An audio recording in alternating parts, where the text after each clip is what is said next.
Bien, bonjour à tous, bienvenue sur Smiles Electronics.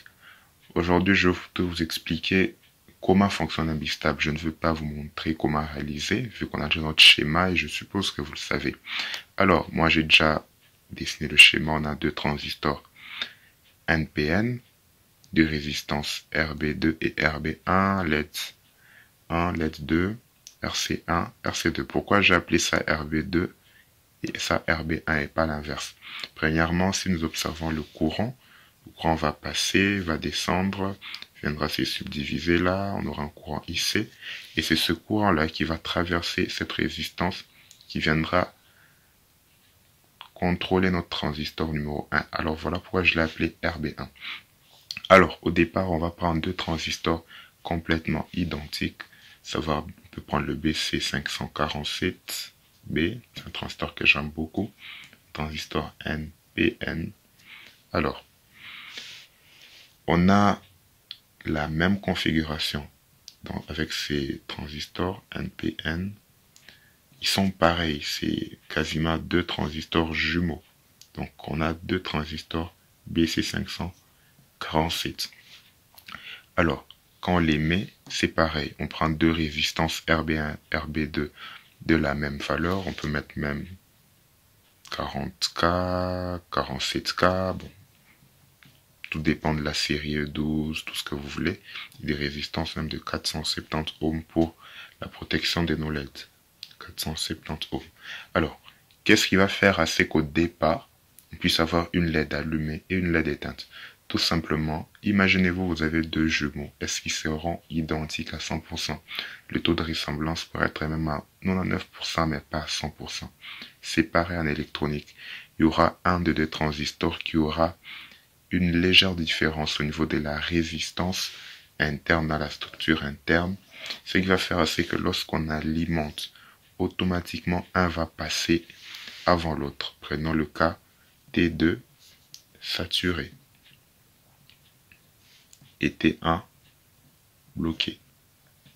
Alors, si T2 est saturé, c'est-à-dire que le courant viendra là, va passer par RB2 et va saturer ces transistors. Je vous ai montré l'autre fois.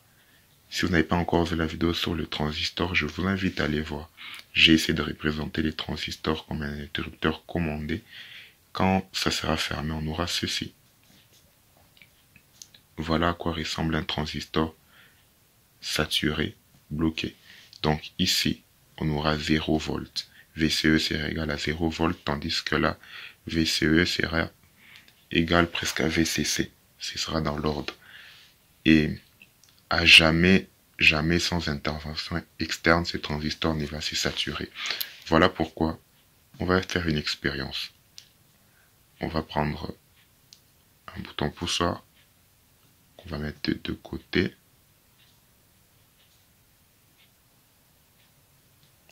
Qu'est-ce qui va se passer? Ce transistor est saturé. C'est-à-dire qu'ici, on a 0,7 volts ou 0,3 volts. Lorsque moi je vais appuyer simplement sur ce contact, je vais le refermer. Automatiquement, je ferai passer cette jonction de ces valeurs à 0 volts. Et lorsque ça va passer à 0 volts, automatiquement, ce transistor-ci va se saturer. Il va fonctionner. Il va marcher correctement et tout ira pour le mieux pour lui. Et lorsque je vais aussi actionner de ce côté, on aura l'effet inverse. Voilà pourquoi on l'appelle bistable. Deux états stables. Il est utilisé comme bascule RS. Je pense que vous connaissez, on ne peut pas avoir les deux états ici qui sont semblables. Jamais on aura. Voilà, on va rajouter ça pour prouver que ce sont des LED et pas des diodes. Voilà. Voilà pourquoi on l'appelle bascule bistable.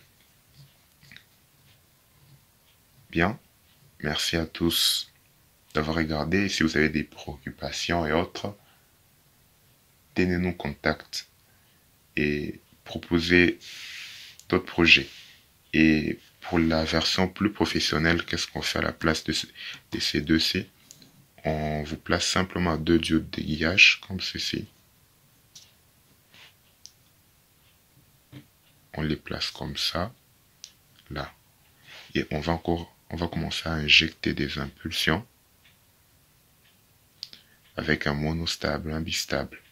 Bien, moi je vous dis à plus, à la prochaine. Merci.